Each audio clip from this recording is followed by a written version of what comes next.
Muchas gracias. Es para mí un honor pues iniciar esta conferencia con una presentación en la cual casi que va a ser una presentación un tanto filosófica.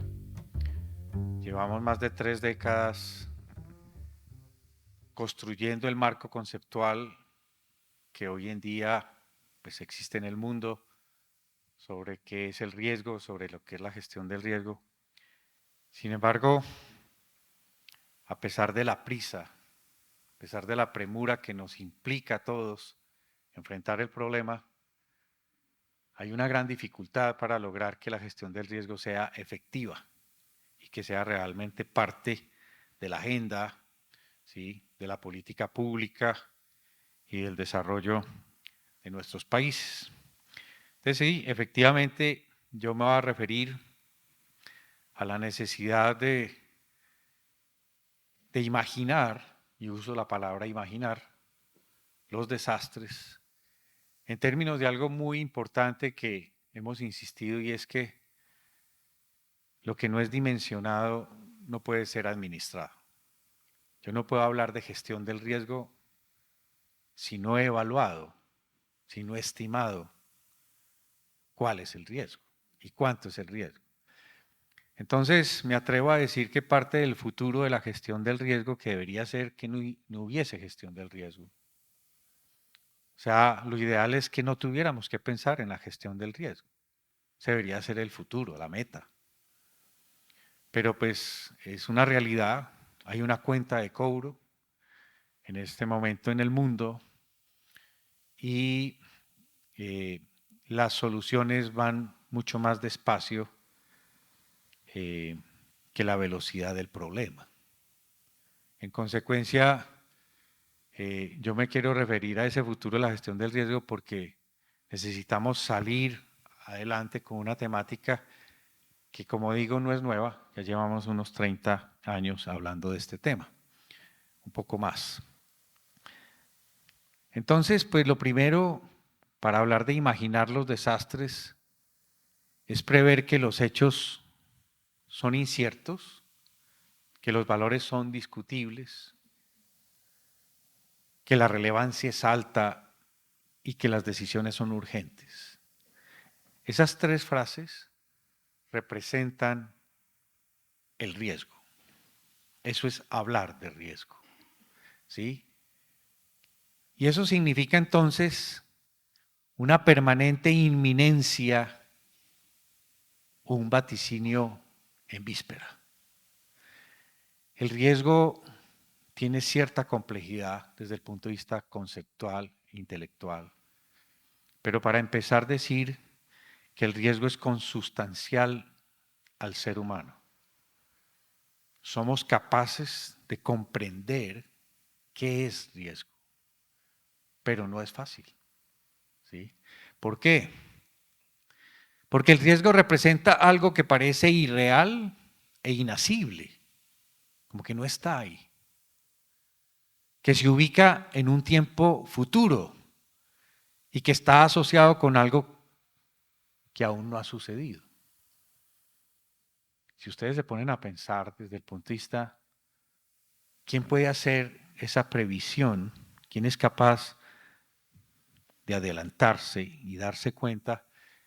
Eso es algo muy particular del ser humano, ¿sí? Va con el ser humano.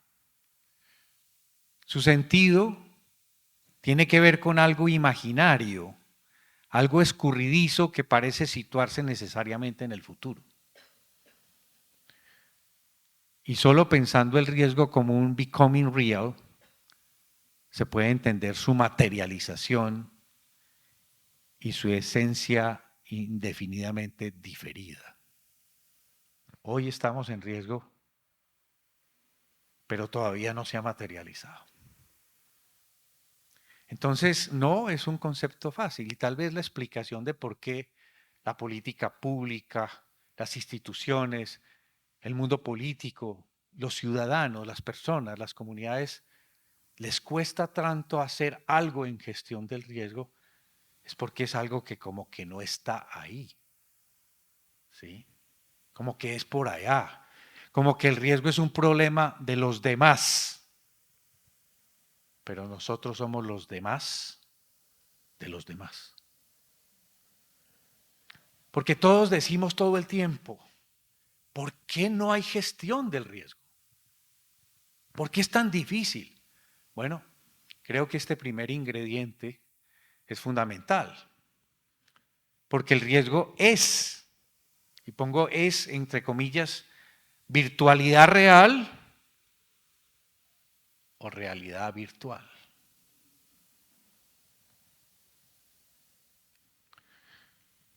Claro, lo más sencillo es decir que el riesgo es la posibilidad de desastre, pero eso implica un esfuerzo intelectual. Porque lo que estoy mostrando ahí, hace muchos años, cuando empezamos con este tema con el doctor Juan Pablo Sarmiento, utilizamos esa diapositiva que tiene ya casi 40 años y no hemos podido conseguir otra que represente el riesgo. Porque ahí no se ha materializado, pero ahí siente uno que está la amenaza, que hay algo expuesto y que puede ocurrir un desastre. No es lo mismo el desastre que el riesgo. Bueno, el riesgo es algo en la mente, una abstracción que denota simultáneamente dos cosas, wow, posibilidad y realidad. O sea, algo que significa dos cosas al mismo tiempo. Por eso digo que es un esfuerzo intelectual. Hablemos de la posibilidad. Una amenaza solo se constituye en riesgo cuando lo expuesto a dicha amenaza es propenso a sufrir daño o perjuicio. Pero al mismo tiempo, el componente de realidad lo pone un concepto fundamental que es la vulnerabilidad. No es un concepto anticuado. Alguien dice, pero es que ya dejamos la vulnerabilidad, ya no se usa ese concepto. Pero es que es el principal concepto, es el más importante. Vulnerabilidad es la realidad causal que determina el carácter selectivo de la severidad de los efectos cuando se despliega la amenaza como suceso. Y por lo tanto ahí hay una especie de discriminación. A unos sí y a otros no. La vulnerabilidad es la que hace la diferencia. Vulnerabilidad significa susceptibilidad, fragilidad y falta de resiliencia. Otro concepto que aparece por ahí, que no es el inverso de la vulnerabilidad. No tener resiliencia es ser vulnerable. ¿Sí? Pero no son lo uno o lo otro. Entonces yo tengo que mencionar que en estas últimas, más o menos 3, 4 décadas, la primera conferencia interamericana en Cartagena en 1994 estábamos en medio del Decenio Internacional para la Reducción de los Desastres Naturales, declarado por las Naciones Unidas y promovido en ese entonces por las ciencias físicas. En esa época el desastre se entendía como un sinónimo de fenómeno natural y fue el enfoque de las ciencias naturales.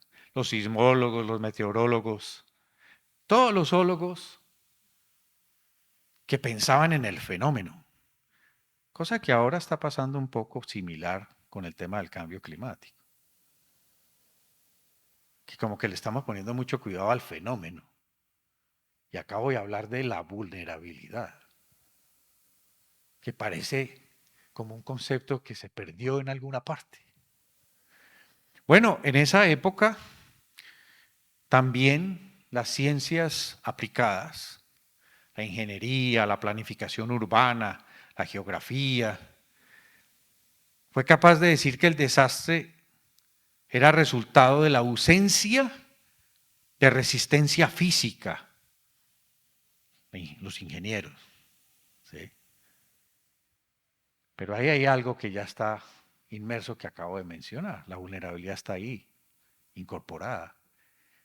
Pero después, el desastre también se entendió como consecuencia de la exposición en áreas propensas, o sea, el enfoque de la planificación del desarrollo, los urbanistas, la planificación del territorio, la geografía, las ciencias de la tierra, entonces empiezan a mirar el problema desde otra perspectiva. Y estoy hablando de la década de los 90. Pero allí aparece la Red de Estudios Sociales en Prevención de Desastres de América Latina, 1992, y hace notar la importancia de tener una visión holística del riesgo.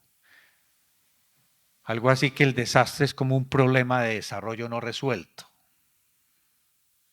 Algo así como que es un suceso socioambiental y que exige una visión y una comprensión holística. Bueno, desde esa perspectiva, entonces empezamos a decir que los desastres suponen la preexistencia de unas determinadas condiciones de riesgo. Que el riesgo se construye socialmente aun cuando el evento del que se deriva sea, por ejemplo, un evento natural. Desde la perspectiva holística, el desastre es un riesgo no manejado. O sea que el desastre no es el riesgo. Debo decir que en el 2012, cuando sacamos la ley, que yo tuve la oportunidad de haber participado en el proceso para lograr sacar esa ley 1523 en Colombia, la diferencia de enfocarse no en el desastre, sino en el riesgo, es que la rendición de cuentas, la accountability del mundo político ya no es el desastre, es que ha hecho o ha dejado de hacer frente al riesgo, que es distinto. Bueno, el asunto es que no hay peligros imprevisibles, sino como invisibles. Pero invisibles que son como aquellos que no se quieren ver. Entonces ahora estábamos diciendo que por qué no hay gestión del riesgo, que por qué es tan difícil la efectividad de la gestión del riesgo. A veces intencionalmente, si entramos en los marcos jurídicos y responsabilidades, hay quienes prefieren no reconocer el riesgo. Entonces tenemos un problema en contra de la misma intención y propósito de la gestión del riesgo.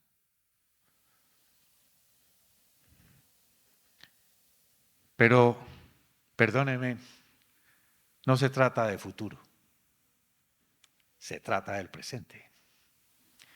Porque esa componente causal del riesgo, que dije que es la vulnerabilidad, no es del futuro, es del presente. Entonces es fundamental entender cómo surge la vulnerabilidad, cómo aumenta, cómo se acumula. No hay que borrar el concepto de vulnerabilidad. Todo lo contrario. Hay que hacerlo explícito. Y voy a insistir en un tema para todos. Es que si no hay una percepción pública de la vulnerabilidad, no va a haber gestión del riesgo. Entonces no hay que esconderla. Todo lo contrario, hay que hacerla explícita. Entonces esto nos lleva a lo que llevamos ya 30 años diciendo, que la pobreza genera riesgo y desastres, y los desastres perpetúan y acentúan la pobreza. Que no es posible hablar de sostenibilidad si no existe una estrategia efectiva de reducción del riesgo. Es sine qua non. No es posible hablar de sostenibilidad si no hablamos de gestión del riesgo. La gestión del riesgo, entonces, no es una disciplina, no es un sector ni una institución, es una estrategia de desarrollo. Y no nos la podemos quitar de encima. Por eso dije que ojalá algún día la humanidad diga que se acabó la gestión del riesgo. Pero lo que no podemos hoy es decir que la podemos eliminar, porque es subyacente a cualquier tipo de gestión que se realice. Y como le dije al alcalde, gobernar es anticiparse. Un buen gobernante, aquel que se anticipa. ¿Sí? Por eso estamos hoy en Manizales hablando de este tema. Pero debo recordar que esto no es un problema solo de la gestión pública. Cada conocimiento, cada habilidad y cada arte es siempre útil en una perspectiva holística del riesgo. O sea, todos estamos involucrados. Traigo esta imagen de las Naciones Unidas, de la Oficina de las Naciones Unidas para la Reducción del Riesgo de Desastres. Porque más o menos en el 2018-2019, ya habían pasado 2 décadas de estar diciendo esto, insistían con cierta preocupación que había que pasar del manejo de desastres, de la respuesta a los desastres, donde se supone estamos todos, paulatinamente en esta especie de curva de innovación para convivir con la incertidumbre, para pensar en la prevención del riesgo. Este proceso es un proceso que se está intentando hacer en el mundo, pero es lento, excesivamente lento. ¿Sí? Y lo decía las Naciones Unidas. ¿Por qué? Porque esto era lo que más se oía mencionar y que necesitamos que empecemos a hablar más de estos otros conceptos que tenemos allí. Por eso la traje directamente en inglés como la publicaron en aquel momento. Pero ¿qué puso de manifiesto la COVID-19 justamente ya no en el 2019, sino en el 2020? Vamos. ¿Una pandemia global no era previsible o no se creyó que fuese real? Miren, a pesar de las evidencias y alertas científicas previas, los sistemas de salud no estaban preparados. Pero no estoy hablando de Colombia o de Latinoamérica. Puedo casi generalizar del mundo. Los gobiernos tenían otras prioridades y los ciudadanos no dimensionábamos las implicaciones. Que yo recuerdo, por allá en China, como que está ocurriendo una pandemia. Y a los 15 días estaban las narices de todos nosotros. Parecía por allá, lejos, donde no. Eso no es con nosotros. Bueno, se pudo concluir que la gestión del riesgo sistémico exige una acción coordinada, oportuna, multisectorial e interdisciplinaria. Y también que la ciencia es fundamental y se pudo concluir que la desinformación, la falta de anticipación y preparación son fatales. Pero miren qué pasó. De hecho, veíamos a grandes escritores en las redes sociales hablando de una palabra que se llamaba la vulnerabilidad. Como si fuera nueva en el 2020. Mire, esto es una verdad de puño, por eso la puse en rojo. La vulnerabilidad socioeconómica es determinante no solo del grado de afectación, sino también de la capacidad de recuperación. El impacto era enorme y los países no teníamos capacidad de recuperar. Todavía estamos con las secuelas y van a seguir. Bueno, ¿qué nos pone de manifiesto? Que la COVID ha revelado la insoslayable necesidad de la gestión del riesgo sistémico, como lo exige el cambio climático. Bueno, entonces vuelvo a mi ejercicio de imaginar futuros. Es muy importante imaginar futuros, evaluar el riesgo. ¿Cuál es el riesgo? Entonces voy a utilizar esta imagen, casi todos la debemos conocer, la persistencia de la memoria de Dalí. Está ahí en el MoMA en Nueva York. No es tan grande como la vemos ahí, chiquitica. Y ustedes ven esos relojes ahí como derretidos, surrealismo. Entonces vamos a decir que no importa si el reloj es hard o soft, es duro o blando, lo que importa es que muestre la hora correcta. La percepción del tiempo es subjetiva, se distorsiona, se contrae, fluye, se detiene. Pero igual podemos decir que la percepción del riesgo es subjetiva. Se distorsiona, se contrae, fluye y se detiene.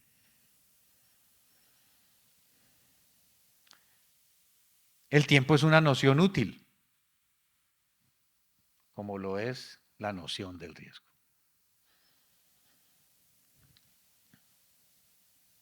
Y medirlos es aproximarse a su valor verdadero. Nunca vamos a dar con su valor perfectamente bien. Del tiempo y del riesgo. Porque pues uno sí pone un reloj y todas esas cosas. Pero el tiempo es eso. El reloj. Un concepto bastante complejo. Nuestro tiempo de hace 2 segundos o los próximos 2 segundos no es el mismo que en el momento en que estamos. Bien. Entonces yo quiero insistir en esta presentación de inicio de esta conferencia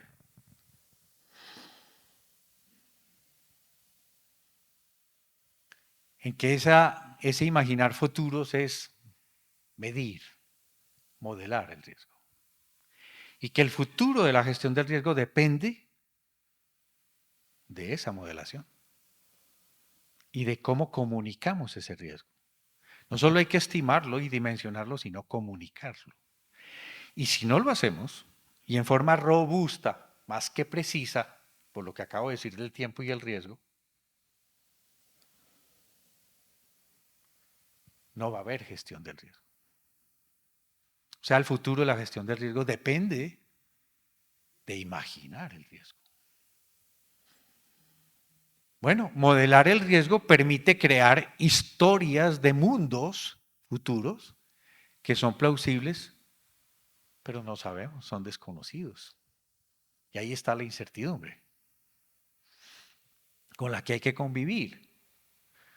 No solo es especular, sino estimar sobre cómo podrían surgir esos mundos futuros, claro, dadas las condiciones actuales.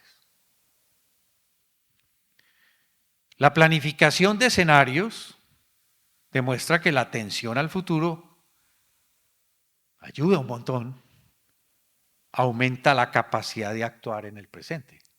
¿Y qué es el presente? La vulnerabilidad. No va a haber acción sobre la vulnerabilidad si no tenemos esos imaginarios futuros. Entonces, vuelvo a reiterar, no se trata del futuro, sino del presente. Y las predicciones bien hechas pueden transformar el presente. No es allá, no es en el 2100 con el cambio climático, no es hoy, con las condiciones hoy que tenemos que nos van a derivar en desastres en el futuro. Y eso es la vulnerabilidad. O sea, le estoy queriendo dar 30 años después un reconocimiento al concepto de vulnerabilidad, que hoy en día, ¿saben cuántas veces está en el marco de Sendai? Solo está en la introducción, 13 veces. ¿Saben cuántas veces está resiliencia? ¿Cuántas veces está desastres? Cientos de veces. ¿Qué pasó en el marco de Sendai? ¿Por qué quisimos esconder el concepto de vulnerabilidad? Porque claro, los que lo hicieron son los que preferirían no reconocer el riesgo. Eso que dije ahora.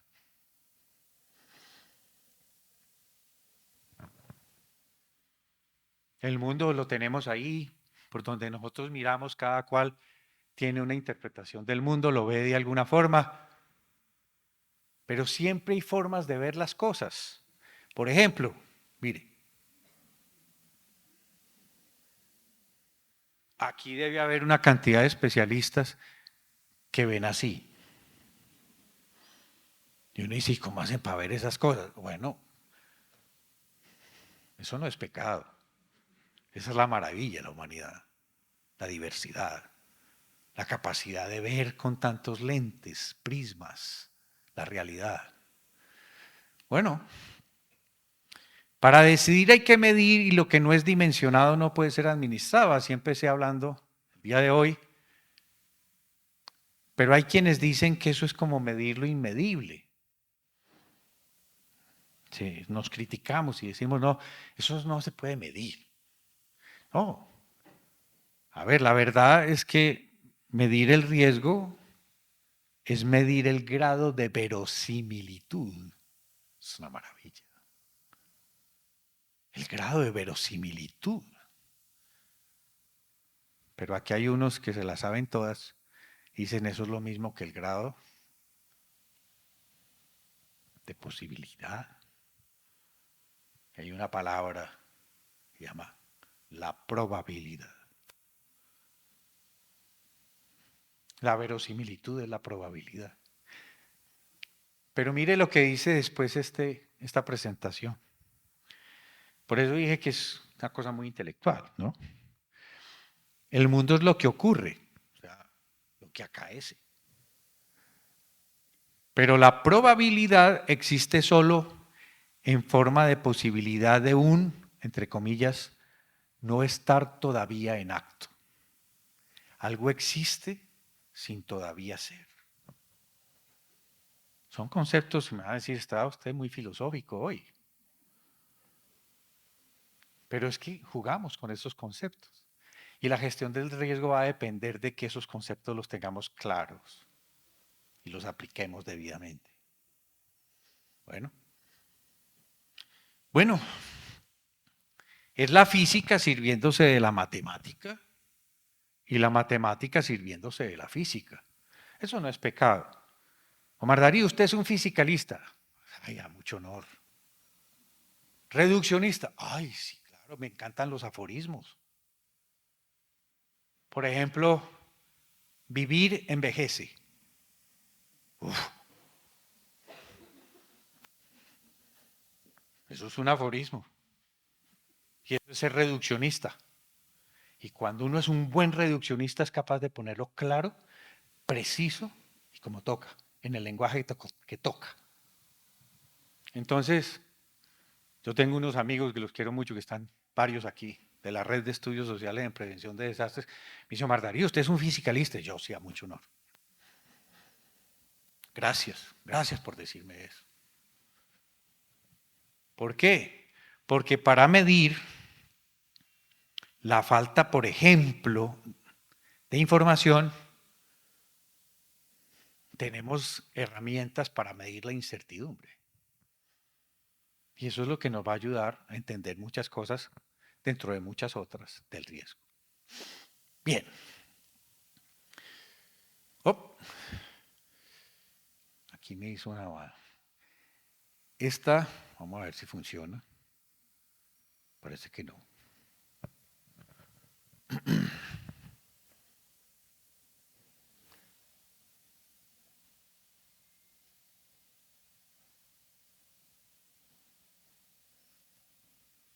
Eso que están viendo ahí son dos casas que parece que son iguales, pero no lo son. En un túnel de viento, uy, ¿qué pasó? La diferencia era su vulnerabilidad. Y parecían iguales. Ahora, ¿por qué la una fue construida de una manera que soporta la carga del viento y la otra no? Entonces empezamos a encontrar razones, otras razones concatenadas, ¿sí? Hasta que llegamos a que es una construcción social, ¿sí? Lo que ocurre cuando pasa una cosa de estas. Bueno, me voy a gastar también un minuto aquí hablando de esta curva. Y es que lo que tenemos un poco ahí es lo siguiente. Vamos a poner diámetros de meteoros que se estrellan contra la Tierra. Entonces hay meteoros desde, digamos, 1 metro de diámetro, supongamos, ¿no? 10 metros de diámetro, wow. Pero también puede haber asteroides, cometas de 100 metros de diámetro, de 1 kilómetro, de 10 kilómetros que pueden golpear contra la Tierra.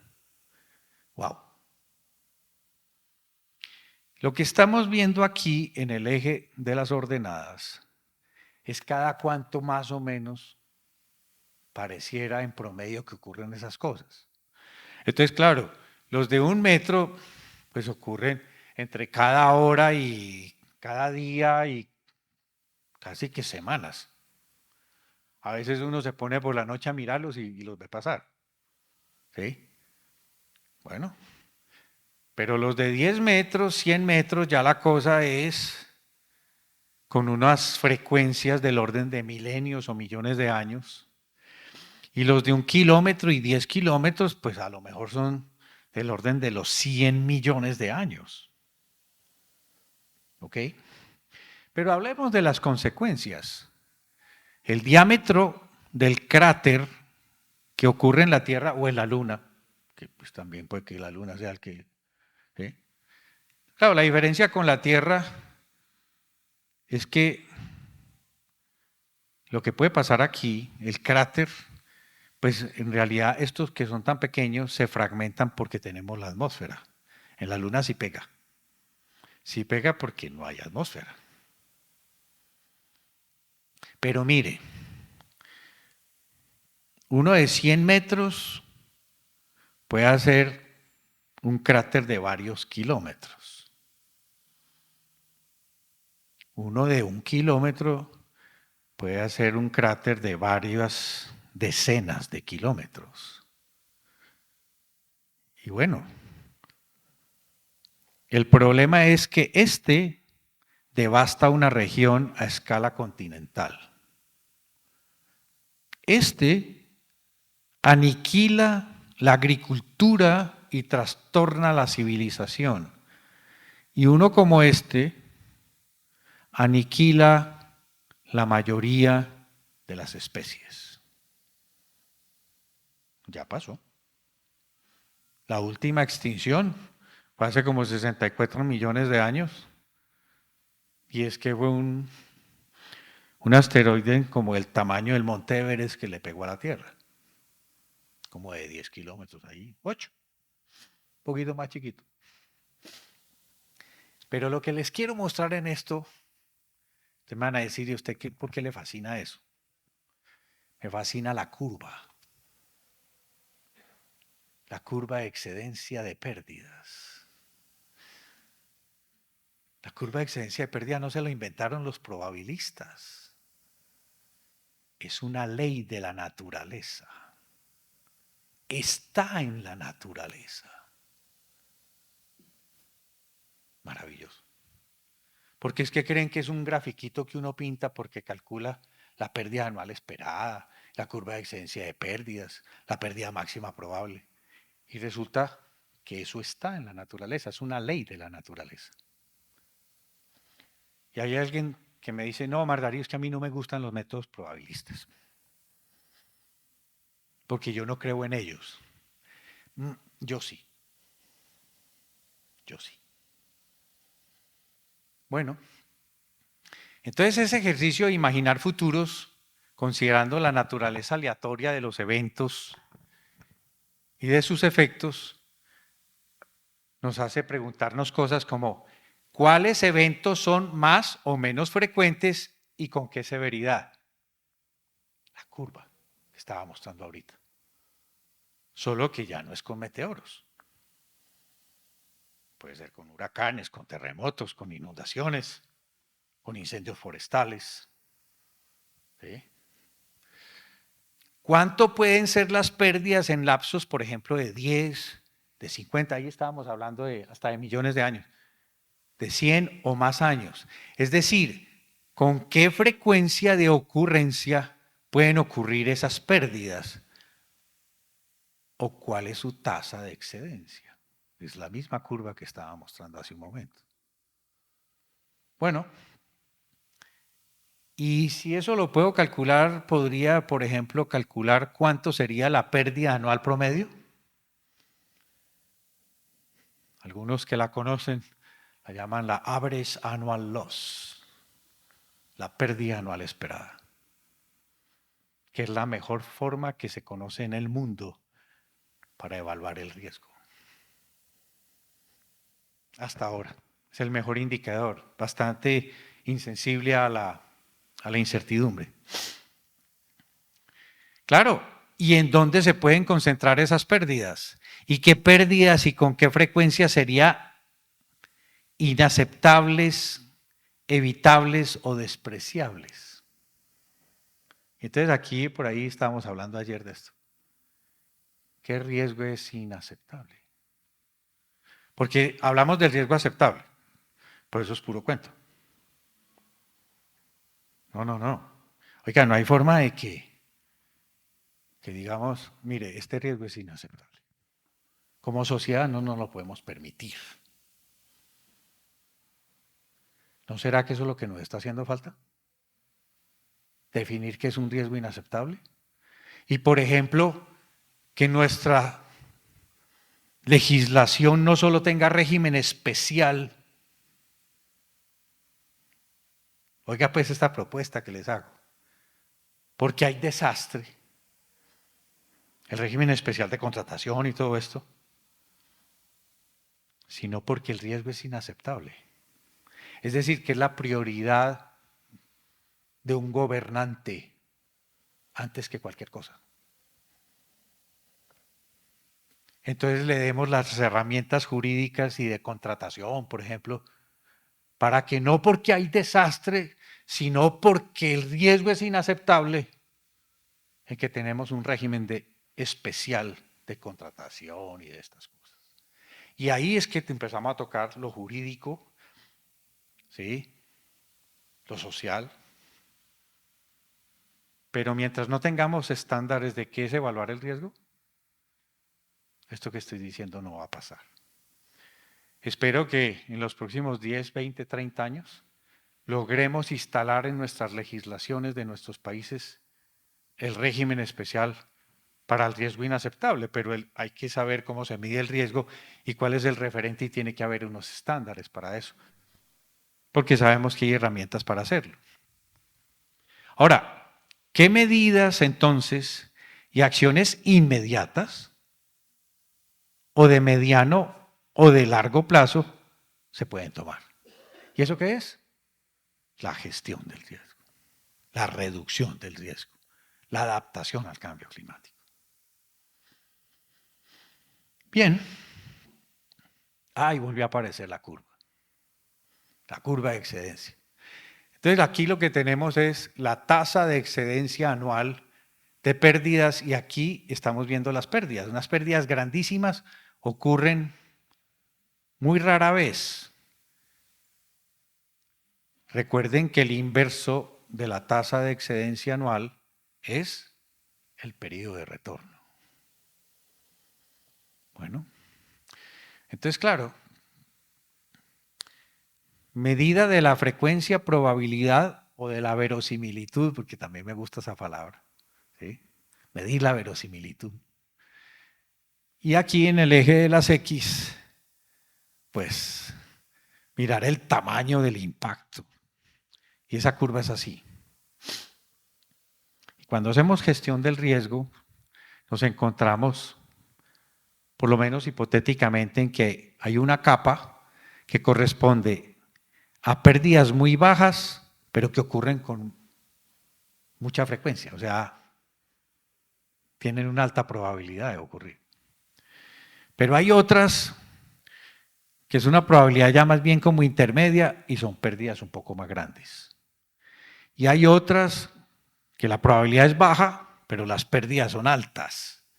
Y hay otra que es que la probabilidad es chiquitica, es mínima, pero que las pérdidas son enormes. Ahí está la curva de excedencia. Ok. Si voy a hacer gestión del riesgo, digo, ¿me voy por la capa 1 o por la capa 1 y 2? O por la capa 4. A ver, Omar Darío, irse para la capa. Bueno, hagamos el intento a ver. Entonces, lo que llamamos la planificación, la prevención, la mitigación, a lo sumo es capaz de cubrir las dos primeras capas. Las normativas, los códigos de construcción, los estándares, los usos del suelo llegan como hasta cierto punto, pero no son medidas suficientes para los grandes. Pero es que ocurre muy de vez en cuando. Bueno. Entonces siempre hay un riesgo residual. Fíjense cómo esto se puede poner en blanco y negro. Claro, los de respuesta a emergencia siempre van a tener que estar hasta para los grandes y los pequeños, pero por ejemplo la protección financiera retiene riesgo hasta cierto punto, transfiere el riesgo de cierta capa y después dice retenga el riesgo porque yo no le voy a cubrir esas pérdidas. El asteroide el día que llegue, qué pena, pero no. ¿Cierto? Bueno, entonces esa curva de excedencia, llamémoslo así, genera un objetivo de resiliencia, es decir, voy a cambiar la curva. Entonces, si eso es así, yo puedo lograr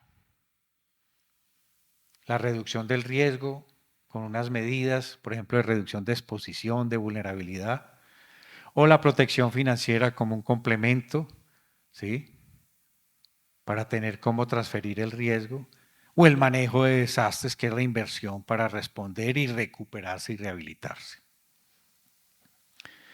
No se ve bien esta gráfica, entonces mejor ni la explico.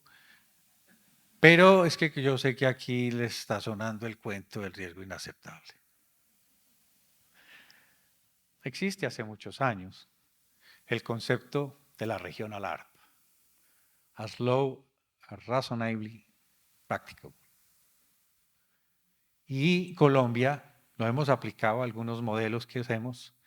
Ya tenemos definido la curva de frecuencia y fatalidades. Por ejemplo, cuánto es un riesgo despreciable, cuánto es un riesgo limitado y cuánto es un riesgo inaceptable. O sea, es medible si utilizo métodos probabilistas. ¿Sí? Entonces, esto nos puede llevar a plantear la cosa. Y por ejemplo, un edificio de 4 pisos estaría justamente en el límite, porque de unas 100 personas, la probabilidad de que se mueran las 100 personas que están dentro de ese edificio es de 1 por 10 a la 7. O sea, de 10 millones. 1 en 10 millones. 1 en 10 millones es ganarse el baloto. que es más o menos uno en 8 millones. Eso se llama el impuesto a la esperanza. ¿Por qué? Porque la probabilidad de que uno se gane el baloto es casi cero, porque 1 dividido por 10 millones da 0.000001. Y eso y cero es lo mismo. Yo sigo aquí, Carlos. ¿Por qué? Porque estoy hablando de la necesidad del conocimiento del riesgo, de la reducción del riesgo y del manejo de desastres. Y estos fueron los procesos misionales que planteamos a la gestión del riesgo ya hace algunos años atrás. El conocimiento del riesgo está asociado a identificar las amenazas, reconocer la vulnerabilidad, evaluar el riesgo y comunicar el riesgo, porque, a ver, nada nos ganamos con calcularlo, medirlo, si no se hace explícito, si la gente no lo reconoce. Es lo mismo que no tenerlo. Ok, pero ¿eso es para qué? Para reducir el riesgo, para intervenir en forma prescriptiva, correctiva, ¿sí? No solo el riesgo ya configurado, sino el riesgo que se puede llegar a configurar, o sea, el riesgo implícito y lo que llamamos protección financiera. Y obviamente, para cuando ya ha ocurrido la crisis, el manejo de desastres, la respuesta y la rehabilitación y reconstrucción. Entonces, en el 2012 tuvimos el chance de sentarnos con los del cambio climático. O sea, nos reunimos los desastrólogos con los calentólogos. No, muy bien. Además, al principio nos mirábamos con recelo, pues después nos volvimos súper amigos e hicimos un informe del IPCC, que es el SREX, en el 2012, donde nos pusimos de acuerdo cómo hablar, el lenguaje. Ay, es que a mí me gusta mitigación para reducir emisiones, y a nosotros es para reducir vulnerabilidad. Imagínense qué galimatías. No nos pusimos de acuerdo. Y hoy somos lo más de amiguetes. ¿Sí? Yo ya soy calentólogo y todo. ¿Sí? También. Bueno, ese es un gran informe y se lo recomiendo porque casi nadie lo está usando ni lo está reconociendo. Unos años después, la última vez que vi a Viviana fue en Galápagos, ¿no? Estamos haciendo un informe similar del IPCC, el Panel Intergubernamental de Cambio Climático, pero para las Américas y para España, ¿no? Era iberoamericano el informe. Bueno.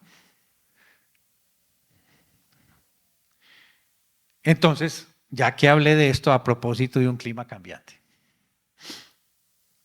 Bueno, eso que están viendo ahí es que en los últimos 400.000 años han pasado muchas cosas.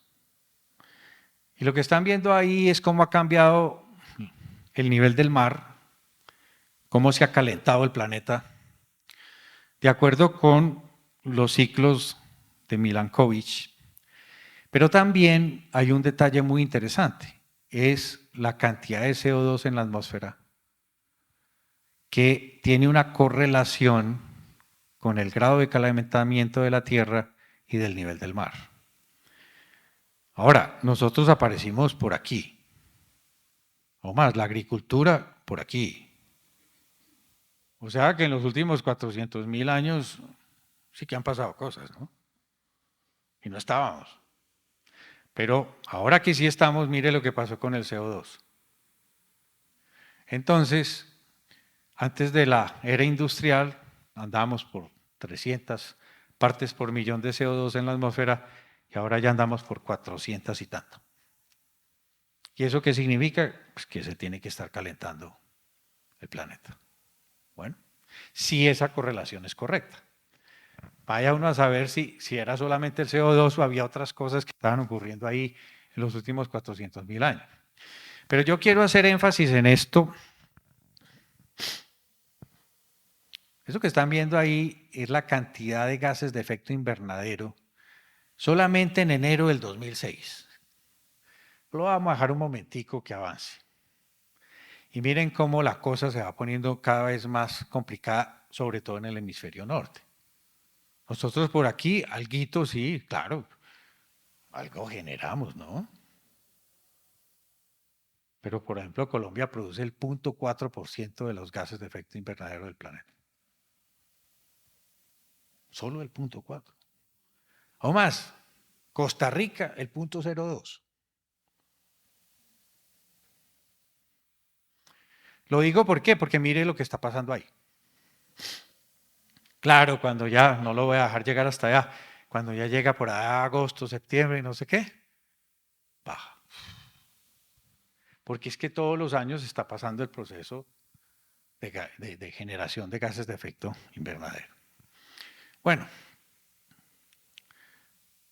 y si arrancamos a mirar la anomalía del promedio de temperatura, qué tanto se ha ido calentando, aquí ya entramos en el siglo XX, pues eso se ha ido midiendo lo mejor posible. Por supuesto que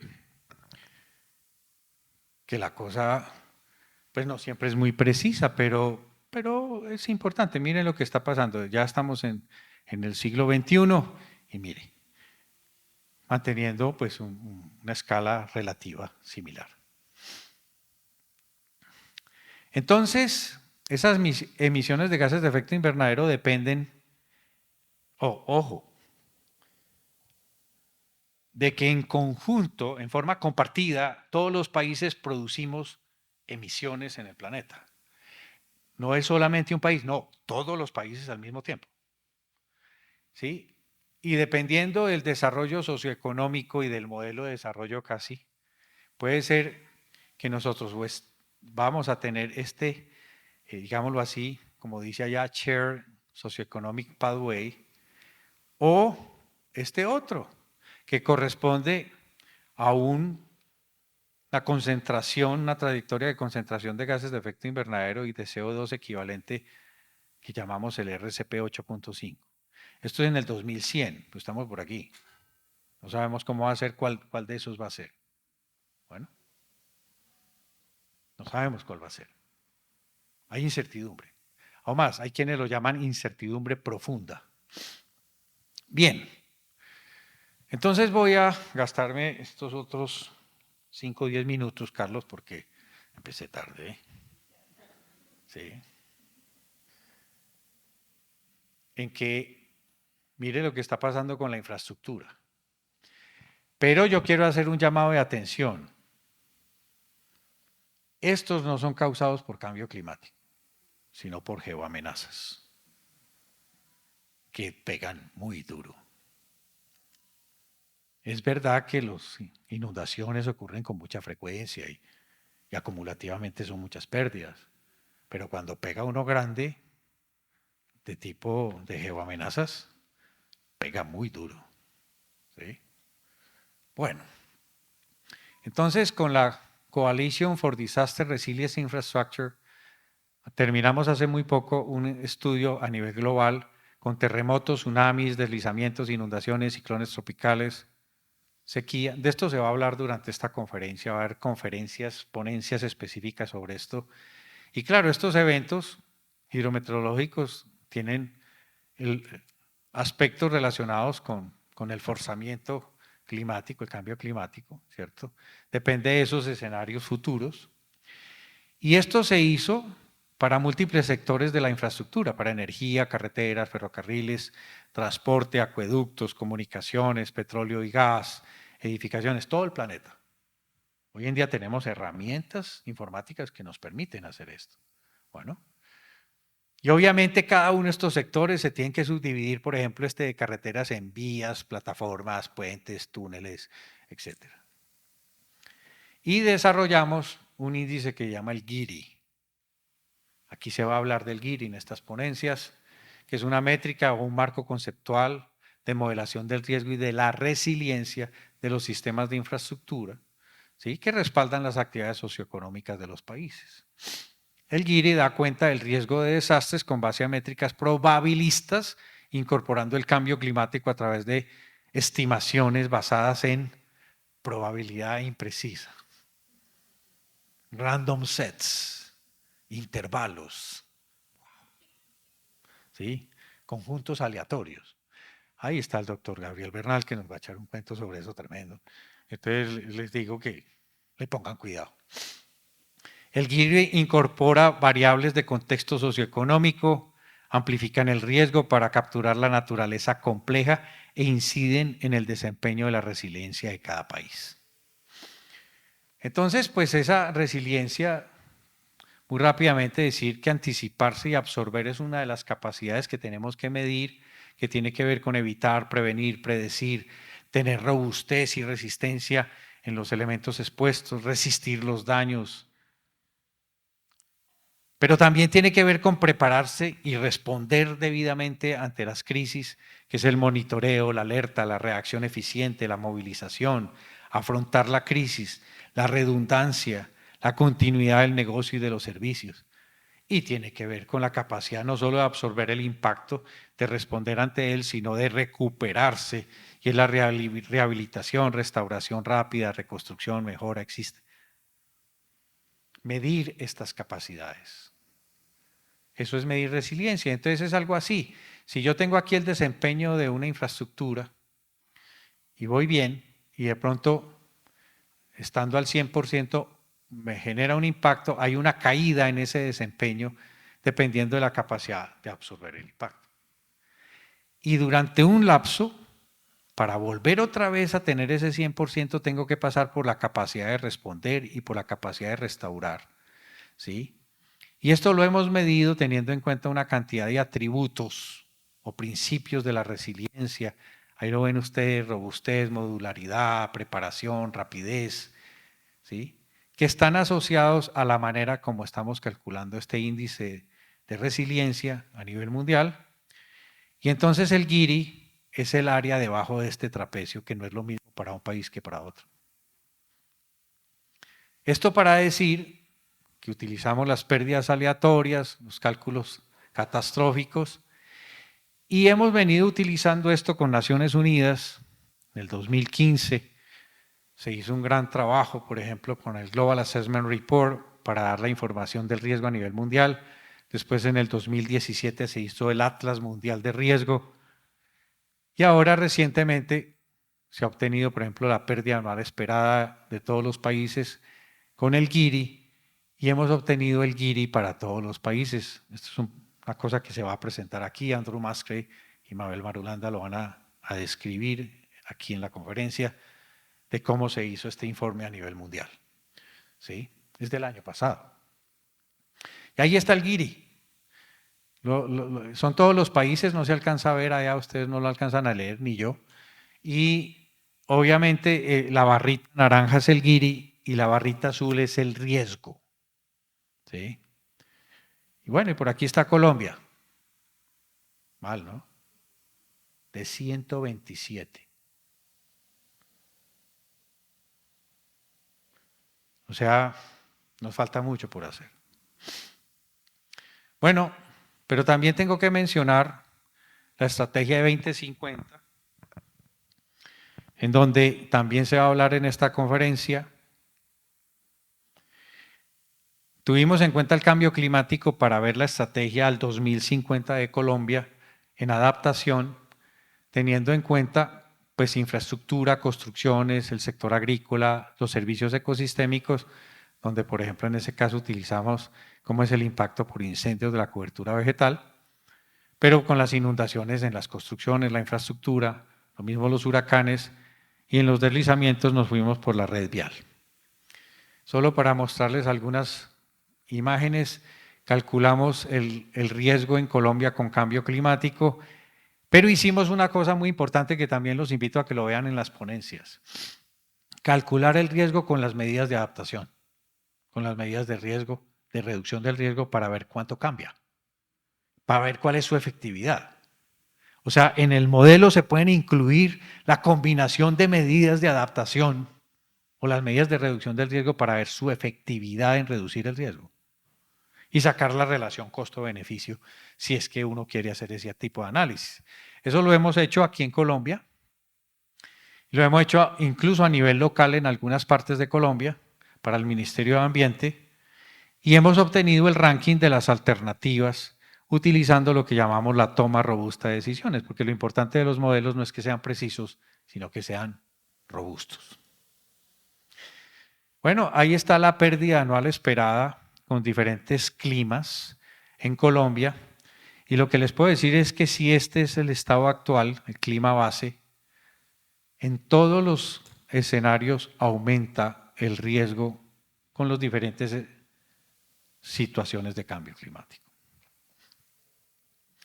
Pero el RCP 4.5, pues fue el que utilizamos para medir la cosa. Yo solamente quiero, antes de terminar, que ya vi que la cosa se acabó, es que la pérdida anual esperada de Colombia, dividida por el gasto anual en vivienda, transportes, el sector agrícola y ambiental, la pérdida anual esperada, si tuviéramos que pagar en módicas cuotas anuales, un pacto con Dios, por ejemplo, Dios déjenos pagar los desastres con módicas cuotas anuales, pérdidas anuales esperadas. Esa pérdida anual esperada es el 41% de la inversión pública, del gasto público del país.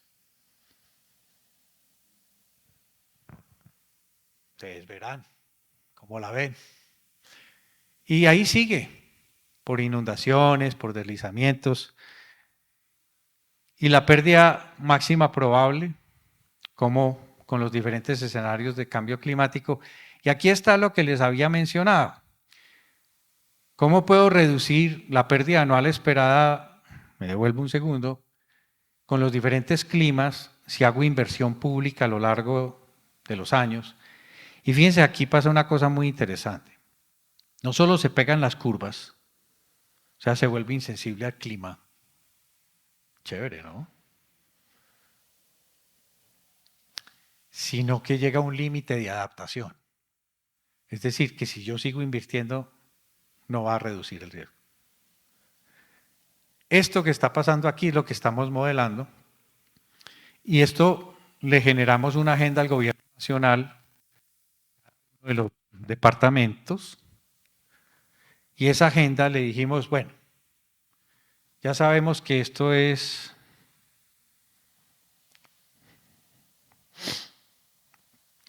que un gobierno no lo puede resolver. Este es un problema al 2050. Entonces, gobierno, como usted no está sino 4 años, ¿cómo le come uno un elefante? A mordiscos. Entonces, ¿cuántos mordiscos va a dar? Pero no sigamos hablando de planes nacionales de adaptación, planes de gestión del riesgo que no tienen ni siquiera los recursos económicos para poder ejecutarlo. Porque si no estamos mintiendo, estamos haciéndole una farsa a la sociedad. ¿Cuánto va a morder, señor presidente? En su tiempo. Porque los que siguen van a tener que seguir mordiendo para poder cumplir con esa agenda, que no es una agenda de 4 años, es una agenda al 2030, al 2040, al 2050. Bien, sí, ya estoy aquí navegando entre brumas y espejos, pero muy rápidamente quiero solamente proponer esto. Son 2 diapositivas más, Carlos. Así como se proponen las 0 emisiones como propósito para lograr la carbono neutralidad, yo quisiera que esta conferencia dejara este mensaje.